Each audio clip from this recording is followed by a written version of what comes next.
नुआपड़ा जिल्लार खड़ियाल और सीनापल्ली अंचल में वर्षा सह कुआपथर माड़ प्रबल कुआपथर माड़ में व्यापक क्षयक्षति घटी। विशेषकर खड़ियाल ब्लॉकर जुनापानी किरकटा गाँव में व्यापक फसल नष्ट होईछि। सेभली सीनापल्ली ब्लॉक गंडबहाली और बरगाँ अंचल में फसल नष्ट होईछि।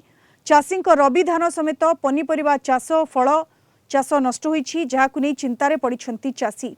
प्रशासन पक्षरु क्षयक्षतिर आकलन करी क्षतिपूरण जोगाई देबाकू क्षतिग्रस्त चाषी दाबी करिसेंति। अन्यपटे जिल्लार विभिन्न स्थान में गछ भांगी पड़िबा सह विद्युत खुंट उपुड़ी पड़िछि, फल विद्युत सरबराह बंद रही। सब तो चाष नष्ट हो जाए। ये चाष रे आमे बचिक चलबार कथा। प्याज करथिनु, प्याज रू फिर पनीपरिबार अच्छे, साग डाल महूल चाहार भी अच्छे, सेने भी नुकसान होमटा आज्ञा। एबे तो खरा दिन सेटा आमे बचिक चलबार कथा। सेने तो आम तो सब नुकसान है करा मार रे। घर द्वार परिवार सब एने तेने सीना चित्र ही जोनु दुखा गरेर करा बड़बड़टा पड़ला उइल उला सब नुकसान गला।